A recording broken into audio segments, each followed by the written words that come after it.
Corona काल में डराने वाली खबर सामने आई है। कोरोना का फिर से एक नया वेरिएंट पैदा हो गया है। फिर से एक नया वेरिएंट दुनिया में आ गया है। यहां ओमिक्रॉन की बात नहीं हो रही है। ओमिक्रॉन के अलावा कोरोना का नया वेरिएंट आया है, आईएचयू वेरिएंट। फ्रांस में करीब 12 लोगों में ये आईएचयू वेरिएंट पाया गया है। अभी तो ओमिक्रॉन वेरिएंट ने ही दुनिया के होश उड़ाए हुए हैं। उसी से निपटने के तरीके निकाले जा रहे हैं। पाबंदियां फिर से लगनी शुरू हो चुकी हैं। कोरोना काल में दुनिया पर इस वायरस के नए वेरिएंट ने धावा बोला है। कोरोना का फिर से एक नया वेरिएंट पैदा हो गया है। ओमिक्रॉन की बात नहीं हो रही है, उसे भूल जाइए, वो एक अलग वेरिएंट है। नया वेरिएंट उससे बिल्कुल अलग है और दावा है कि ओमिक्रॉन से भी कई गुना खतरनाक है। करीब 1.5 महीने पहले आए ओमिक्रॉन वेरिएंट ने ही दुनिया के पसीने छुड़ाए हुए हैं। फिर से कोरोना के मरीजों की बाढ़ आ गई है। उस पर यह नया वेरिएंट आ धमका है, यानी दुनिया पर नया संकट आता दिख रहा है, जो कि फ्रांस से शुरू हुआ है। कोरोना का नया वेरिएंट फ्रांस में पाया गया है, जिसे आईएचयू कहा जा रहा है। वैज्ञानिकों ने इसे B.1.640.2 नाम दिया है। फ्रांस के दक्षिण में मार्से नाम का एक बड़ा शहर है, काफी मशहूर शहर है। वहां एक इंस्टीट्यूट है, आईएचयू मेडिटेरेनियन इन्फेक्शन। उसके वैज्ञानिकों ने करीब 12 लोगों में इस नए वेरिएंट को डिटेक्ट करने का दावा किया है और इसीलिए इसे आईएचयू के नाम से पुकारा जा रहा है। नए वेरिएंट की खोज भी ओमिक्रॉन के सामने आने के कुछ दिन बाद ही हो गई थी। पिछले महीने 10 दिसंबर को ही वैज्ञानिकों ने इसकी पुष्टि कर दी थी, लेकिन इसकी जानकारी अब जाकर दुनिया के सामने आई है। बताया गया कि फ्रांस में जब ये 12 लोग बीमार पड़े, अस्पताल में भर्ती हुए, तो वैज्ञानिकों को दाल में कुछ काला नजर आया। जांच आगे बढ़ी तो पता चला कि उन 12 लोगों को कोरोना के अल्फा, डेल्टा या ओमिक्रॉन वेरिएंट ने बीमार नहीं किया है, बल्कि एक नया वेरिएंट ही उनके शरीर में पनप रहा है। वो नया वेरिएंट था आईएचयू। नए वेरिएंट की खबर ने वैज्ञानिकों को सकते में डाल दिया, लेकिन उनके लिए इससे भी ज्यादा टेंशन की बात यह थी कि फ्रांस में जिस मरीज में सबसे पहली बार इस वेरिएंट की मौजूदगी का पता चला, वो पूरी तरह वैक्सीनेटेड था और तो और नवंबर में ही अफ्रीकी देश कैमरून का सफर करके लौटा था। अब सवाल यह कि नया वेरिएंट पैदा कहां हुआ, फ्रांस में या कैमरून में? क्या फ्रांस के उस शख्स को फ्रांस में वापसी पर ही आईएचयू वेरिएंट ने अपनी चपेट में लिया, या फिर वो कैमरून में किसी ऐसे इंसान के संपर्क में आया जिसे आईएचयू वेरिएंट ने बीमार किया हुआ था? यहां तक कि ये दावे भी किए जा रहे हैं कि आईएचयू वेरिएंट ब्रिटेन में भी घुस चुका है। हालांकि इन रिपोर्ट्स की पुष्टि नहीं हुई है। अभी तो फ्रांस में नए वेरिएंट के 12 केस सामने आए हैं, लेकिन माना जा रहा है कि वहां आईएचयू के मरीज और भी ज्यादा हो सकते हैं, क्योंकि रिसर्चरों का कहना है कि कोरोना के इस नए वेरिएंट में 46 म्यूटेशन है, जो कि ओमिक्रॉन वेरिएंट से भी ज्यादा है। यानी खतरा यह है कि यह लोगों को बीमार करने के मामले में ओमिक्रॉन को भी पछाड़ सकता है, और तो और वैक्सीन तक इसका बाल भी बांका नहीं कर पाएगी, उसको भी धता बता सकता है। फ्रांस के वैज्ञानिकों ने जो रिसर्च की, उसमें यह भी पता चला कि इस वेरिएंट में N501Y म्यूटेशन है। इसका मतलब यह कि यह इतनी तेजी से फैलेगा कि इस पर काबू पाना लगभग नामुमकिन होगा। वैज्ञानिकों ने यह भी पाया कि आईएचयू वेरिएंट में E484 के म्यूटेशन भी है, यानी डर यह है कि वो हो सकता है कि इस पर वैक्सीन का भी कोई असर नहीं होगा। अब सवाल यह है कि म्यूटेशन क्या है? वायरस म्यूटेट होते रहते हैं, उनके म्यूटेशन के पीछे कोई गणित नहीं होता, ये अपने आप होता है, अचानक होता है। वायरस की म्यूटेशन को आपको जिस तरह समझिए कि वायरस का नया अवतार होता है। वायरस तो वही रहता है, लेकिन म्यूटेशन के बाद वो एक नया रूप ले लेता है। होता क्या है कि जब भी कोरोना वायरस या कोई भी वायरस किसी इंसान के शरीर पर धावा बोलता है, तो उसका मकसद सिर्फ एक ही होता है, अपनी आबादी बढ़ाना। इसके लिए वो खुद को रेप्लिकेट करता है, मतलब कि मरीज के शरीर में अपनी जैसी कई कॉपी बनाता है। लेकिन हर बार बिल्कुल एग्जैक्ट कॉपी नहीं बनती। अपनी कॉपी बनाते बनाते वायरस एक गलती कर बैठता है। इसी गलती को कहते हैं म्यूटेशन। नतीजा, वायरस का एक नया वेरिएंट पैदा हो जाता है। ये सिंपल सी बात है। जैसे अगर हमें कोई वाक्य बार बार लिखना हो, तो 10वीं बार में या 20वीं बार में या 100वीं बार में एक बार ऐसा होगा जब हम वाक्य को हूबहू नहीं लिख पाएंगे, कोई गलती कर देंगे, कभी कोई मात्रा गलत हो जाए या कहीं कोई कॉमा या छूट जाएगा। वायरस से भी वैसी ही गलती हो जाती है और वो म्यूटेट हो जाता है। नए वेरिएंट की चिंता तब खड़ी हुई है जब भारत में कोरोना वायरस के अभी के हालात को तीसरी लहर कहा जाने लगा है। बड़ी खबर इस वक्त की, कोरोना वायरस के मौजूदा हालात को तीसरी लहर कहा गया है। अभी तक तीसरी लहर की शुरुआत का केवल अंदेशा था, लोग अनुमान लगा रहे थे, लेकिन अब तो खुलकर कहा जाने लगा है कि कोरोना वायरस की तीसरी लहर देश में दस्तक दे चुकी है। पिछले एक हफ्ते में जो कोविड के कुल केसेस हैं वो 3 गुने हो गए हैं। तो तीसरी लहर है और ओमिक्रॉन का इसमें बहुत बड़ा हाथ है। और जिन आंकड़ों के आधार पर अब सरकारी एजेंसियों से जुड़े लोग भी इसे तीसरी लहर मान रहे हैं वो शीशे की तरह साफ है। कोरोना का ग्राफ केवल ऊपर नहीं चढ़ रहा बल्कि छलांग लगा रहा है। 20 दिसंबर से 26 दिसंबर तक जो हफ्ता बीता उसमें 46,000 मरीजों का कोरोना टेस्ट पॉजिटिव रहा, लेकिन 27 दिसंबर को जो हफ्ता शुरू होकर 2 जनवरी को खत्म हुआ उसमें तस्वीर एकदम पलट गई। 1,29,500 लोग कोरोना पॉजिटिव मिले। एक हफ्ते पहले आंकड़ा 50,000 से कम था और अगले हफ्ते में 1.25 लाख से ज्यादा मरीज हो गए। इसके बाद आया सोमवार 3 जनवरी और एक ही दिन में 35,000 से ज्यादा मरीज कोरोना पॉजिटिव मिले। पहले जो आंकड़े बताए वो पूरे हफ्ते के थे और ये 35,000 केवल एक दिन का आंकड़ा। इसे अगर पूरे हफ्ते का औसत मान लो, मतलब अगर इतने ही मरीज हफ्ते में बाकी 6 दिन आए तो आंकड़ा 2.5 लाख के करीब पहुंचता है। लेकिन ये जो रोज वाला आंकड़ा है ये भी हर दिन छलांग लगा रहा है, रोज बढ़ रहा है। 2 दिसंबर को देश में कोरोना मरीजों का आंकड़ा था केवल 5,754, फिर 29 दिसंबर को यह आंकड़ा हो गया 9,195। 30 दिसंबर को मरीजों की गिनती 13,000 के पार चली गई, मतलब 2 दिन में 2.5 गुना से ज्यादा। साल के आखिरी दिन यह आंकड़ा 17,000 के करीब पहुंच गया। नए साल के दिन मरीजों की गिनती सीधा 22,000 के पार पहुंच गई, मतलब 5 दिन में 4 गुना से भी ज्यादा। लेकिन आंकड़ा रुका नहीं। 2 जनवरी को मरीजों की गिनती हो गई 27,553। 3 जनवरी को सोमवार के दिन देश में 35,879 लोगों के कोरोना टेस्ट के सैंपल पॉजिटिव मिले। केवल इन 7 दिनों में, मतलब 28 दिसंबर से 3 जनवरी के बीच आंकड़ा 5,500 से उछलकर 35,000 तक पहुंच चुका है और यह ग्राफ ऊपर की तरफ ही बढ़ रहा है। लेकिन राहत की बात अभी तक यह है कि देश के ज्यादातर शहरों में इस बार कोरोना वायरस के जो मरीज मिल रहे हैं उनमें अस्पताल में भर्ती होने की नौबत केवल उन मरीजों को पड़ रही है जिन्हें पहले से कोई बीमारी हो। साधारण बीमारी है, हल्की बीमारी से है, गंभीर बीमारी बहुत कम लोगों में है। और जो दाखिल हैं, दिल्ली का मेरे को मालूम है कि जो भी इस समय दाखिल हैं लगभग सभी वो व्यक्ति हैं जिनमें कोमॉर्बिडिटीज है। इस वक्त की बड़ी खबर आपको बता दें, मुंबई में कोरोना की वजह से लॉकडाउन लग सकता है। मतलब कोरोना की वजह से मुंबई की रफ्तार एक बार फिर थम सकती है, क्योंकि वहां की मेयर किशोरी पेडनेकर ने कहा कि अगर मुंबई में कोरोना के केस बढ़े तो लॉकडाउन लगाना ही पड़ेगा। पिछले कुछ दिनों से जिस तरह से मुंबई में कोरोना फैला है उसकी वजह मुंबई महानगर पालिका की नींद उड़ी हुई है और ऐसे में अब मुंबई में लॉकडाउन लग सकता है, क्योंकि अगर रोजाना 20,000 मरीज सामने आते हैं तो फिर लॉकडाउन लगा सकते हैं। जो हमारा राज्य सरकार है और जो हमारा केंद्र से आने वाले जो नियमावली है वो कह रहे हैं कि ऐसे ही 20,000 के ऊपर रुग्ण पाए जा रहेंगे तो लॉकडाउन लगाना जरूरी होगा। इस बीच कोरोना पर काबू पाने के लिए महाराष्ट्र और गोवा में सख्ती बढ़ा दी गई है। मुंबई महानगर पालिका ने इसके लिए दिशा निर्देश जारी कर दिए और कंटेनमेंट जोन पर खास ध्यान दिया, जिनमें कई बिल्डिंग और सोसाइटियां शामिल हैं। नए नियम के हिसाब से अगर किसी बिल्डिंग या सोसाइटी में, हाउसिंग सोसाइटी में कोई शख्स कोरोना पॉजिटिव मिला तो उस पूरे फ्लोर को सील कर दिया जाएगा और अगर वहां 10 से ज्यादा कोरोना के केस मिले तो उस हाउसिंग सोसाइटी को कंटेनमेंट जोन में डाल दिया जाएगा। यही नहीं, कंटेनमेंट जोन घोषित होने के बाद उस सोसाइटी से कोई भी शख्स बाहर नहीं निकल पाएगा, फिर वो जरूरी सेवाओं से जुड़ा ही क्यों ना हो। मुंबई के पास ठाणे महानगर पालिका भी सख्ती के मूड में है। उसने 31 जनवरी तक पहली से 9वीं कक्षा तक स्कूल बंद करने का आदेश दिया, जबकि गोवा में कोरोना मामलों पर लगाम लगाने के लिए टास्क फोर्स ने नाइट कर्फ्यू लगाने का सुझाव दिया। साथ ही वहां 26 जनवरी तक सभी स्कूल बंद करने के बारे में भी सोचा जा रहा है, जिसके लिए राज्य सरकार जल्द ही नोटिफिकेशन जारी कर सकती है। वहीं कोरोना की तीसरी लहर के खतरे के बीच दिल्ली में वीकेंड कर्फ्यू लगाने का ऐलान कर दिया गया। दिल्ली सरकार पहले भी कई सख्त कदम उठा चुकी है और अब उसने सख्ती और बढ़ा दी और वीकेंड कर्फ्यू लगाने का ऐलान कर दिया, यानी कि दिल्ली में शनिवार और रविवार को कर्फ्यू लगेगा।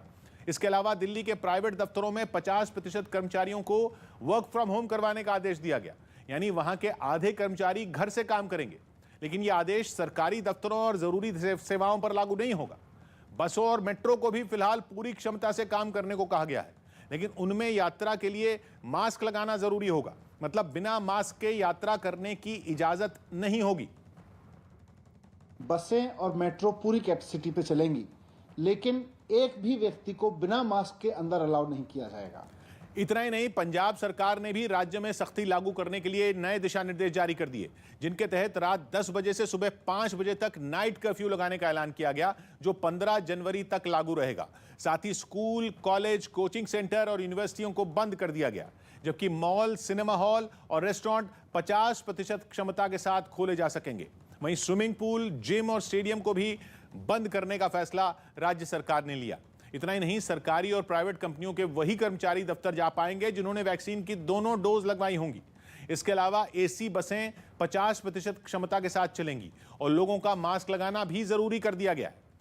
उधर छत्तीसगढ़ में बीते 24 घंटों में करीब 700 कोरोना पॉजिटिव मरीज मिले, जिसके बाद मुख्यमंत्री भूपेश बघेल ने भी सभी जिलाधिकारियों को सख्ती करने के निर्देश दिए, जिनके मुताबिक सभी जिलों में जुलूस, रैलियां, सामाजिक और धार्मिक आयोजनों के साथ खेलों के आयोजनों पर रोक लगा दी गई। साथ ही जिन जिलों में पॉजिटिविटी रेट 4% से ज्यादा है, वहां स्कूल, आंगनबाड़ी और स्विमिंग पूल बंद रहेंगे और रात 10 बजे से सुबह 6 बजे तक इन जिलों में नाइट कर्फ्यू लगाने के निर्देश भी दिए गए। तो वहीं राज्य के सभी एयरपोर्ट पर कोरोना की RT-PCR जांच को जरूरी कर दिया गया, जबकि रेलवे स्टेशनों और राज्य की सीमा पर रैंडम टेस्टिंग करने का आदेश भी दिया गया। इसके अलावा होम आइसोलेशन में रहने वाले मरीजों की मदद के लिए 24 घंटे 7 दिन कॉल सेंटर चलाए जाएंगे और भीड़-भाड़ वाले बाजारों के साथ दुकानों में भी मास्क को जरूरी कर दिया गया। वहीं कोरोना की तीसरी लहर की आहट होते ही देश में कई बड़े चेहरे भी इस वायरस की चपेट में आ गए हैं। कोरोना से बीमार पड़ने वालों में सबसे बड़ा नाम दिल्ली के मुख्यमंत्री अरविंद केजरीवाल का है। उन्हें कोरोना हो गया है, जिसकी जानकारी उन्होंने खुद दी और ट्विटर पर लिखा कि उन्हें हल्के लक्षण हैं, इसलिए उन्होंने घर पर ही खुद को आइसोलेट कर लिया है। एक दिन पहले केजरीवाल को बुखार चढ़ा था, फिर उनका टेस्ट हुआ तो पता चला कि वो कोरोना पॉजिटिव है। वहीं बीजेपी सांसद मनोज तिवारी भी कोरोना की चपेट में हैं। 2 दिन से उनकी तबीयत भी खराब थी, जिसकी वजह से वो उत्तराखंड में पार्टी का प्रचार करने भी नहीं जा पाए और फिर उनकी कोरोना रिपोर्ट पॉजिटिव आई। आम आदमी पार्टी और बीजेपी के नेताओं के अलावा कांग्रेस के प्रवक्ता रणदीप सुरजेवाला ने भी ट्विटर पर जानकारी दी कि उन्हें भी कोरोना हो गया है। एक दिन पहले ही बिहार के पूर्व मुख्यमंत्री जीतन राम मांझी और उनकी पत्नी के भी कोरोना पॉजिटिव होने की खबर आई थी। दिसंबर के आखिरी हफ्ते में बीसीसीआई अध्यक्ष और टीम इंडिया के पूर्व कप्तान सौरव गांगुली तो कोरोना की वजह से अस्पताल तक पहुंच गए थे। बीजेपी से टीएमसी में शामिल हुए बाबुल सुप्रियो भी कोरोना से बीमार हैं, बल्कि उनकी पत्नी, पिता, यहां तक कि उनके स्टाफ के भी कई लोग इस महामारी की गिरफ्त में हैं। फिल्म इंडस्ट्री के भी कई नामी लोग कोरोना से बीमार हैं। जॉन अब्राहम, उनकी पत्नी कोरोना पॉजिटिव हैं। जॉन ने बताया कि वो एक ऐसे शख्स के संपर्क में आए थे जिसके बारे में उन्हें बाद में पता चला कि उसे कोरोना है। जॉन अब्राहम ने जानकारी दी कि उन्हें हल्के लक्षण हैं और वो अपने घर में ही आइसोलेटेड है। 28 दिसंबर को नोरा फतेही की कोरोना रिपोर्ट भी पॉजिटिव आई, जिसके बाद एक सोशल मीडिया पोस्ट में उन्होंने खुद बताया कि उनकी तबीयत काफी खराब है और वो बिस्तर पर हैं। इसके अलावा अर्जुन कपूर और उनकी बहन अंशुला कपूर भी कोरोना की चपेट में। उनकी चचेरी बहन और अनिल कपूर की दूसरी बेटी रिया कपूर और उनके पति भी कोरोना से बीमार हैं। प्रोड्यूसर एकता कपूर को भी कोरोना हो चुका है। सूत्रों के मुताबिक भगवंत मान पंजाब में आम आदमी पार्टी के मुख्यमंत्री पद के उम्मीदवार हो सकते हैं।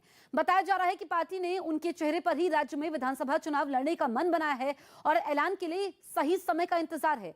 सूत्रों के मुताबिक अरविंद केजरीवाल को कोरोना होने की वजह से इसकी घोषणा में कुछ दिन की देरी हो सकती है।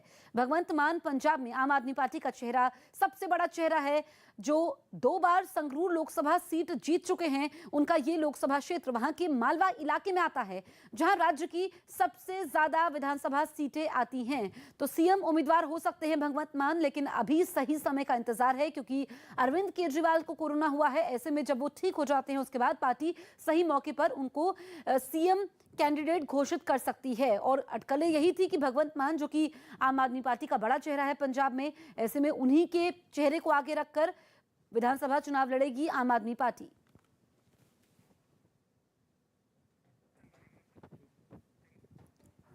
इसलिए ऐसी चर्चा है कि आम आदमी पार्टी ने भगवंत मान के चेहरे पर पंजाब चुनाव लड़ने का मन बना लिया है। सूत्रों के मुताबिक राज्य की संगरूर लोकसभा सीट से सांसद भगवंत मान मुख्यमंत्री पद के उम्मीदवार हो सकते हैं, जिसका ऐलान आम आदमी पार्टी जल्द कर सकती है।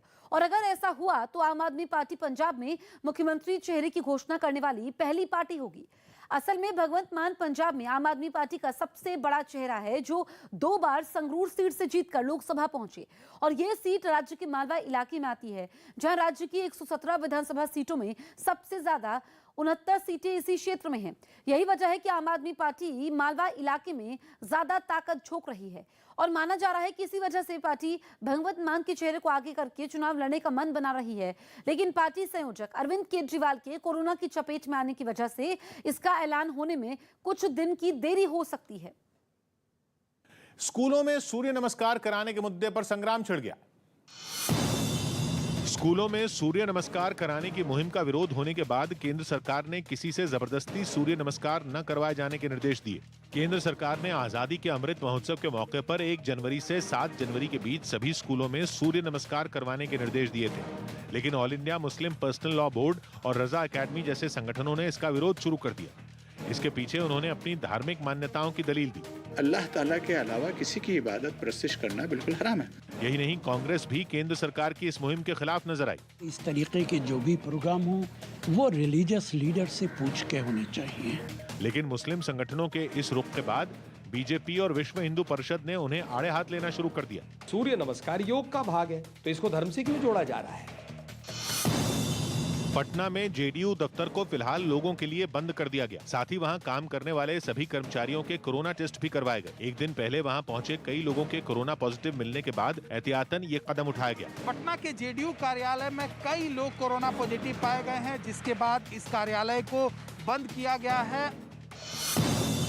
चीन में ग्वेजो प्रांत के एक अस्पताल में चल रहे कंस्ट्रक्शन के काम के दौरान जमीन खिसक गई, जिससे वहां 14 लोगों की मौत हो गई, जबकि कई लोग घायल हो गए।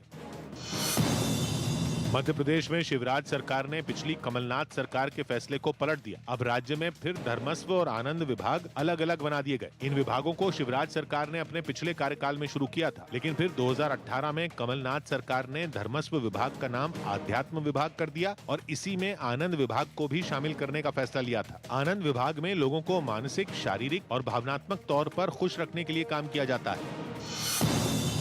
राजस्थान के मुख्यमंत्री अशोक गहलोत के सरकारी विभागों में फैले भ्रष्टाचार पर दिए बयान पर सियासी घमासान मच गया। एक दिन पहले उन्होंने हर सरकारी विभाग में भ्रष्टाचार होने का जिक्र किया था। जो पोर्टफोलियो मेरे पास होते हैं, तो क्या मैं गारंटी दे सकता हूँ वहाँ कोई करप्शन होता ही नहीं होगा? होता है, वो लोग अपने लोग हैं। मुख्यमंत्री अशोक गहलोत के इस बयान पर बीजेपी ने हमला बोलने में देर नहीं की। अब जो इतनी लाचारी प्रकट करे, उसको लाचारी प्रकट करने के बजाय पर त्यागपत्र दे देना ज्यादा अच्छा है। यूपी के बरेली में कांग्रेस की मैराथन में हुई भगदड़ में कई छात्राएं घायल हो गई। ये कार्यक्रम प्रियंका गांधी की लड़की हूं, लड़ सकती हूं मुहिम के तहत कराया गया, लेकिन इसी बीच धक्का मुक्की शुरू हो गई और कई छात्राएं जमीन पर गिर गई। थोड़ी ही देर में वहां चीख पुकार मच गई। भगदड़ में फंसी छात्राओं में कुछ चिल्लाने लगी तो कईयों के आंसू निकल गए। बाद में घायल छात्राओं को एम्बुलेंस से अस्पताल पहुंचाया गया, लेकिन मैराथन नहीं रुकी और कार्यक्रम को आयोजकों ने पूरा करवाया।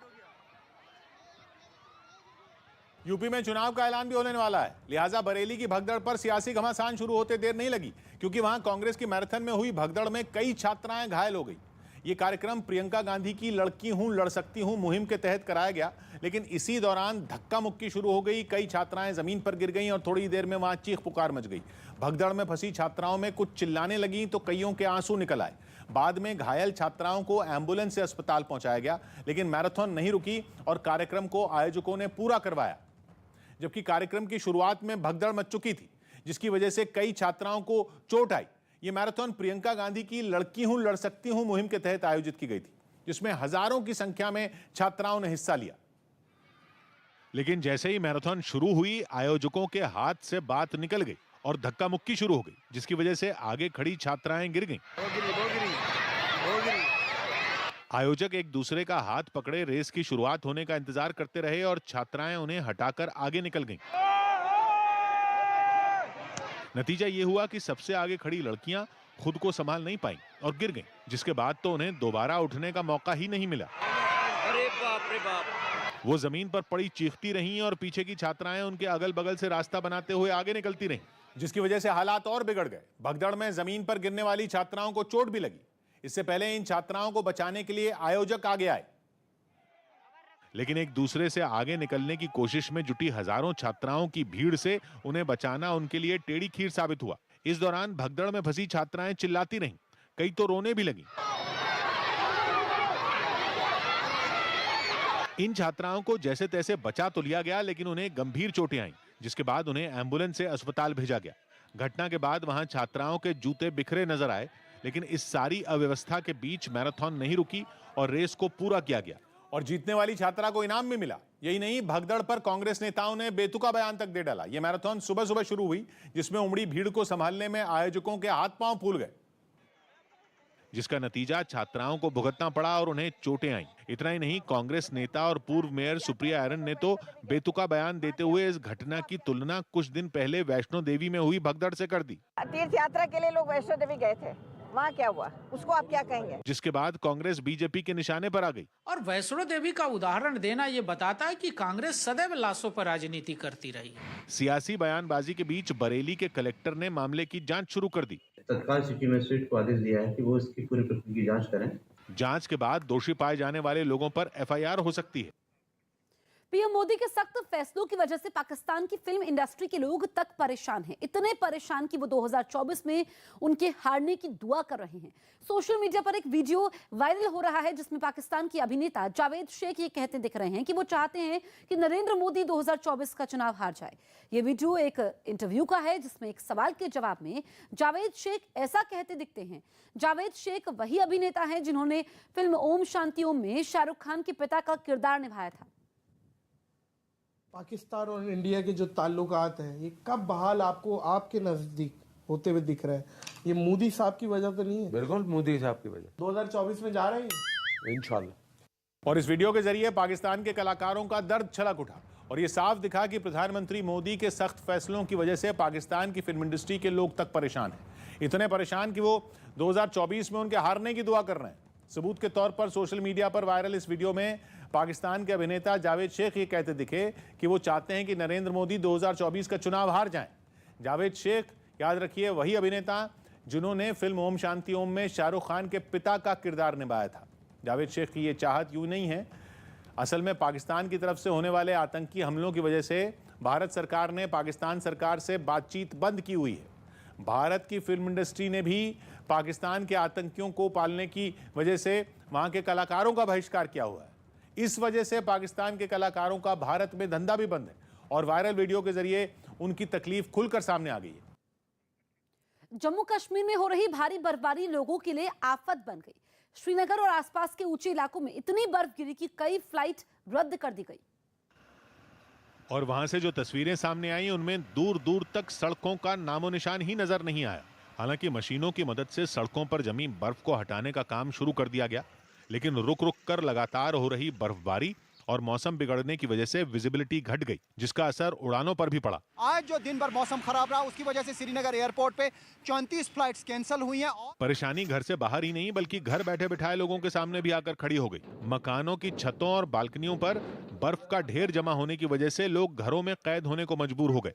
यही नहीं, सड़कों के किनारे खड़ी गाड़ियों पर भी बर्फ की मोटी चादर जम गई। राजस्थान के बीकानेर में बंद के दौरान दो गुटों के बीच जमकर पथराव हुआ, जिसके बाद हालात संभालने के लिए पुलिस को लाठीचार्ज करना पड़ा। एक रोज पहले वहां एक दुकान के विवाद की वजह से दिन दहाड़े कुछ बदमाशों ने एक आदमी पर हमला कर दिया था, जिसके विरोध में बीकानेर के कोटगेट इलाके में लोगों ने बवाल कर दिया। हमलावरों की गिरफ्तारी की मांग पर लोगों ने पुलिस के सामने ही तोड़फोड़ शुरू कर दी। टायर जलाकर सड़क तक जाम कर दी गई। हालात बिगड़ने पर पुलिस ने मोर्चा संभाला और प्रदर्शन कर रहे लोगों पर लाठियां बरसानी शुरू कर दी। बवाल कर रहे लोगों को पुलिस ने खदेड़ खदेड़ कर मारा। पुलिस की लाठियों से बचने के लिए कुछ लोग आसपास की दुकानों में घुस गए, लेकिन पुलिस वालों ने उन्हें भी नहीं छोड़ा। पुलिस की इस कार्रवाई के विरोध में प्रदर्शन में शामिल महिलाएं सड़क पर ही धरने पर बैठ गईं। इस पूरे बवाल से पहले प्रदर्शनकारियों ने पुलिस पर जमकर पथराव किया, जिसमें कुछ पुलिस वाले घायल हो गए। अधिकारियों ने पथराव कर रहे लोगों को समझाने की कोशिश की, लेकिन वो नहीं माने। सभी मेरे भाइयों से, बुजुर्गों से, माताओं से अपील करता हूं कि शांति बनाए रखें। भीड़ में शामिल कई लोग तो पुलिस वालों से ही भिड़ गए, उनसे हाथापाई करने लगे। हालात इस कदर बिगड़ गए कि प्रशासन को पूरे इलाके में भारी पुलिस बल तैनात करना पड़ा। लेकिन इसके बाद भी बवाल नहीं थमा और लोगों ने हमलावरों की गिरफ्तारी होने तक पूरे शहर को बंद रखने की धमकी दी, क्योंकि जिन बदमाशों ने हमला किया था पुलिस उनका सुराग तक नहीं लगा पाई। जबकि उस हमले का एक सीसीटीवी वीडियो भी सामने आया, जिसमें तेजकरण अपने साथी के साथ एक बाइक से कहीं जाता हुआ दिखाई दिया। तभी कुछ बदमाशों ने उस पर हमला बोल दिया। तेजकरण का साथी तो जैसे तैसे वहां से भाग निकला, लेकिन बदमाशों ने उसे पकड़ लिया और फिर बीच सड़क पर उससे जमकर मारपीट की। कोई उस पर लाठी बरसाता दिखा तो कोई तलवार से उस पर हमला करता नजर आया। बाद में सारे बदमाश वहां से फरार हो गए। वो अपनी बाइक से आ रहे थे, उनसे पीछे हमला कर दिया, मारने की फिराक से आए थे। बदमाशों के हमले में तेजकरण बुरी तरह घायल हो गया और उसे कुछ लोगों ने फौरन अस्पताल पहुंचाया। इस पूरे मामले में पुलिस ने केस दर्ज कर हमलावरों की तलाश शुरू कर दी। गलवान घाटी से भारतीय फौज के कब्जे की तस्वीरें सामने आई है। ये वो तस्वीरें हैं जो चीन के प्रोपेगेंडा को करारा जवाब है। बताया गया कि ये तस्वीरें गलवान घाटी की ही हैं और नए साल की हैं। तस्वीरों में बर्फ की चादर के सामने तिरंगा झंडा लेकर खड़े भारत के जवान साफ दिख रहे हैं। इन जवानों के हाथों में 6 राइफल भी दिखी। ये दुनिया की सबसे घातक असॉल्ट राइफल मानी जाती है। इस तस्वीर की अहमियत इसलिए है क्योंकि नए साल पर चीन ने झूठे वीडियो फैलाए थे। झूठ का प्रोपेगेंडा फैलाकर यह संदेश देने की कोशिश की थी कि गलवान पर चीन का झंडा फहरा रहा है, लेकिन भारतीय फौज की इन तस्वीरों ने चीन के झूठे दावों की पोल खोल दी है। और इसकी जरूरत इसलिए पड़ी क्योंकि चीन ने नया साल शुरू होते ही दुनिया के सामने झूठ फैलाना शुरू कर दिया। चीन इस तरह के प्रोपेगेंडा वीडियो पहले भी बनाता रहा है और इस तरह के वीडियो बनाकर उसने ये झूठ फैलाया कि गलवान की जमीन पर चीन का झंडा लहरा रहा है। ये कोशिश इसलिए भी ताकि भारतीय फौज को उकसाया जा सके या फिर दबाव बनाया जा सके, लेकिन हुआ इसके बिल्कुल उलट। भारतीय फौज ने इस बार चीन की इस शरारत का जवाब संयम के साथ दिया और भारतीय जवानों की एक फोटो सामने आ गई जिसमें दूध का दूध पानी का पानी हो गया। तस्वीर में भारत के सैनिक गलवान घाटी में बिछी बर्फ की चादर पर तिरंगे झंडे के साथ खड़े दिखाई दिए। क्रूज से गोवा से मुंबई आए लोगों का कोरोना टेस्ट किया गया। इस क्रूज से करीब 2000 लोग साल के पहले ही दिन गोवा गए थे, लेकिन क्रूज का एक कर्मचारी कोरोना पॉजिटिव निकला था, जिसके बाद बाकी यात्रियों की जांच की गई थी, जिनमें 66 लोगों की रिपोर्ट पॉजिटिव आई। जिसके बाद इस क्रूज को यात्रियों समेत मुंबई भेज दिया गया, जहां क्रूज में सवार करीब 1900 यात्रियों की कोरोना जांच की गई। इन यात्रियों की जांच के लिए बीएमसी की टीम पहले से क्रूज टर्मिनल पर इंतजार कर रही थी। 1900 जितने भी लोग हैं उन सब लोगों के लिए ये टेस्टिंग किट लेकर जाई जा रही है। जैसे ही क्रूज मुंबई पहुंचा, ये टीम अंदर चली गई और यात्रियों की जांच शुरू हो गई। आरटीपीसीआर टेस्टिंग रिपोर्ट आने के बाद ही हम लोग उनको अलाउ करेंगे। मुंबई से गोवा गए इस क्रूज में जो 66 लोग कोरोना पॉजिटिव मिले थे, उनमें 6 गोवा में उतर गए थे और उनका वहीं इलाज हो रहा है, जबकि बाकी 60 लोग मुंबई लौट आए। पीएम मोदी आज पंजाब के फिरोजपुर में 42,750 करोड़ की विकास परियोजनाओं की सौगात देंगे। किसान आंदोलन के खत्म होने के बाद पीएम मोदी का पहला पंजाब दौरा है। फिरोजपुर दौरे के समय पीएम मोदी दिल्ली अमृतसर कटरा एक्सप्रेसवे का शिलान्यास करेंगे। यही नहीं, पीएम मोदी फिरोजपुर में पीजीआई सैटेलाइट सेंटर, कपूरथला और होशियारपुर में 2 मेडिकल कॉलेजों की आधारशिला भी रखेंगे। पीएम मोदी का पंजाब दौरा काफी अहम माना जा रहा है क्योंकि पंजाब में इस साल विधानसभा चुनाव भी होने वाले हैं। पीएम मोदी के साथ मंच पर कैप्टन अमरिंदर सिंह भी मौजूद रह सकते हैं। उत्तर प्रदेश में एटीएस के कमांडो ट्रेनिंग सेंटर खोले जाएंगे, जिनमें एक का सहारनपुर के देवबंद में शिलान्यास हो गया। शिलान्यास राज्य के सीएम योगी आदित्यनाथ ने किया, लेकिन सहारनपुर के देवबंद में एटीएस का सेंटर सुरक्षा और सियासत दोनों के लिहाज से बेहद अहम है, जिसके लिए देवबंद के बारे में जानना जरूरी है। असल में देवबंद की पहचान दारुल उलूम की वजह से है, जो केवल उत्तर प्रदेश में नहीं बल्कि पूरे दक्षिण एशिया में कुरान की शिक्षा के बहुत बड़े गढ़ के तौर पर होती है। देवबंद में 100 से ज्यादा छोटे बड़े मदरसे हैं। इनमें ज्यादातर के अपने छात्रावास हैं और छात्रों की गिनती हजारों में है। कुरान को पढ़ाने के लिए आसपास के कई मुल्कों के युवक दशकों से देवबंद आते रहे हैं, लेकिन सहारनपुर और आसपास के कई बीजेपी नेता पिछले कुछ साल में देवबंद का आतंकी कनेक्शन होने की बात कहते रहे। हालांकि अभी तक किसी भी जांच एजेंसी को कभी भी दारुल उलूम का कोई टेरर कनेक्शन नहीं मिला, लेकिन अलग अलग आतंकी घटनाओं में आरोपियों का कनेक्शन दारुल उलूम से होने की बात सामने आती रही।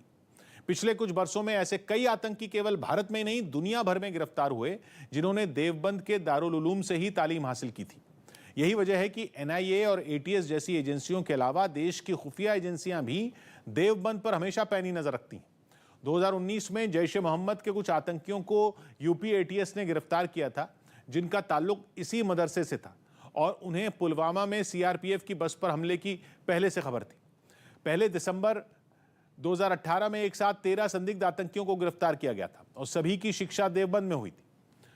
इंडियन मुजाहिदीन के एक आतंकी एजाज शेख ने एक बार एजेंसियों को पूछताछ में बताया था कि उसके तीन साथी देवबंद में छात्र बनकर रह रहे हैं। 2019 में अफगानिस्तान में एयर स्ट्राइक में अलकायदा सरगना आसिम उमर की भी पढ़ाई देवबंद में ही होने की बात सामने आई थी। लेकिन कट्टरपंथी विचारधारा के लिए पहचान रखने वाले देवबंद पर ऐसी खबरों का कभी कोई बड़ा असर नहीं हुआ। ऐसे ज्यादातर फतवे देवबंद से ही जारी होते हैं जिन्हें देश में कट्टरपंथी सोच के दायरे में रखा जाता है। अब उसी देवबंद में कमांडो तैयार करने का काम किया जाएगा। मतलब यह कि कट्टरपंथी सोच के गढ़ देवबंद में अब कमांडो तैयार करने की योजना है। 2000 वर्ग मीटर जमीन इस कमांडो ट्रेनिंग सेंटर के लिए रखी गई है, जहां इसे बनाने का काम शिलान्यास के साथ ही शुरू हो गया। सहारनपुर का देवबंद यूपी में ऐसी जगह पर है जहां से उत्तराखंड और हरियाणा दोनों राज्यों की सीमा पास है। सुरक्षा के लिहाज से यहां पर एटीएस का कमांडो ट्रेनिंग सेंटर बेहद अहम साबित होगा, जहां न केवल कमांडो तैयार किए जाएंगे बल्कि 56 कमांडो हमेशा तैनात रहेंगे, जो आसपास होने वाली किसी भी मुसीबत से भिड़ने के लिए तैयार रहेंगे। देवबंद समेत यूपी के 12 ऐसे शहर हैं जहां इसी तरह से एटीएस के कमांडो ट्रेनिंग सेंटर खोले जाएंगे, लेकिन इनमें सबसे पहले शिलान्यास देवबंद का ही किया गया है। जिन शहरों में ये सेंटर खोले जाएंगे उनमें ग्रेटर नोएडा, बहराइच, आजमगढ़, अलीगढ़, श्रावस्ती, मेरठ, मिर्जापुर, कानपुर, वाराणसी और झांसी शामिल हैं। लेकिन चुनाव से ठीक पहले देवबंद में कमांडो ट्रेनिंग सेंटर का सियासी मतलब भी है। मतलब यह कि केवल सहारनपुर ही नहीं बल्कि पूरे पश्चिमी उत्तर प्रदेश में आतंकवाद के खिलाफ राज्य सरकार की कठोर तैयारी का संदेश देना। योगी आदित्यनाथ के भाषण से भी ऐसे ही संकेत मिला। पीएम ने त्रिपुरा को कई योजनाओं की सौगात दी। प्रधानमंत्री मोदी ने त्रिपुरा की राजधानी अगरतला में एयरपोर्ट के टर्मिनल की नई इमारत का उद्घाटन किया। इसके अलावा उन्होंने मुख्यमंत्री त्रिपुरा ग्राम समृद्धि योजना भी लॉन्च की। इस योजना के तहत चुने गए गांवों में पानी और बिजली के कनेक्शन के अलावा सड़क समेत सभी जरूरी सुविधाएं पहुंचाई जाएंगी। इस प्यार को डबल विकास करके लौटाऊंगा। कोरोना खतरे की वजह से नेशनल यूथ एथलेटिक्स चैंपियनशिप को टाल दिया गया। इस प्रतियोगिता का आयोजन 27 से 29 जनवरी के बीच भोपाल में होना था। अंडर 19 क्रिकेट वर्ल्ड कप से पहले जिम्बाब्वे की टीम को बड़ा झटका लगा। उसके 4 खिलाड़ियों की कोरोना रिपोर्ट पॉजिटिव आई। अंडर 19 वर्ल्ड कप की शुरुआत 15 जनवरी से वेस्टइंडीज में होगी। यूपी में आयकर विभाग की ताबड़तोड़ छापेमारी जारी है। कानपुर और कन्नौज के बाद अब आयकर विभाग ने दिल्ली के पास गौतम बुद्ध नगर और आगरा में कारोबारियों के ठिकानों पर छापे मारे, जिनमें दिल्ली एनसीआर के बड़े बिल्डर और एस ग्रुप के मालिक अजय चौधरी का नोएडा वाला दफ्तर भी शामिल रहा। जो इस कंपनी के मालिक अजय चौधरी है, वो उनके ताल्लुकात कहीं न कहीं सूत्रों के मुताबिक समाजवादी पार्टी से जुड़े हुए हो सकते हैं। वहीं समाजवादी पार्टी ने इस छापेमारी को यूपी में जल्द होने वाले विधानसभा चुनाव से जोड़ दिया और केंद्र सरकार को निशाने पर लिया। जब चुनाव आते हैं, जो सरकार केंद्र रहती है उसने हमेशा यही काम किया है। समाजवादी पार्टी के इस बयान पर बीजेपी ने भी पलटवार करने में देर नहीं लगाई। आखिर समाजवादी पार्टी को मिर्ची क्यों लगती है? अखिलेश जी परेशान क्यों होते हैं?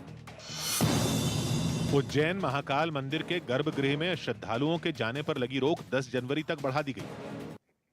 यमन में सेना और हूती विद्रोहियों में जारी तनातनी का एक और वीडियो सामने आया। वहां शब्बा में यमन के लड़ाकों ने हूती विद्रोहियों के एक ठिकाने पर कब्जा कर लिया। बताया गया कि ऊंचाई पर होने की वजह से ये बंकर विद्रोहियों के लिए मददगार साबित हो रहा था।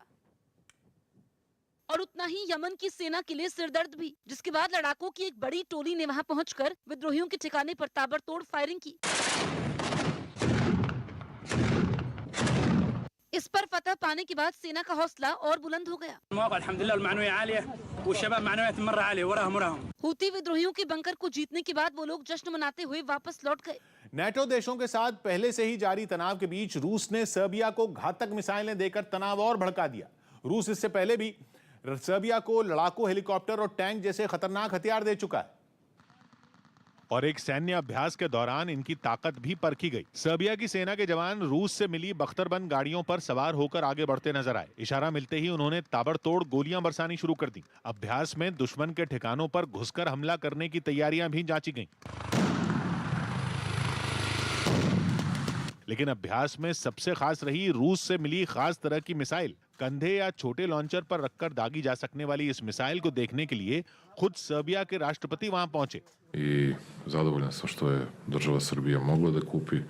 बताया गया कि ये मिसाइल देखने में भले ही छोटी हो, लेकिन ये दुश्मन के टैंक और मजबूत से मजबूत बख्तरबंद गाड़ियों को पलक झपकते तबाह कर सकती है।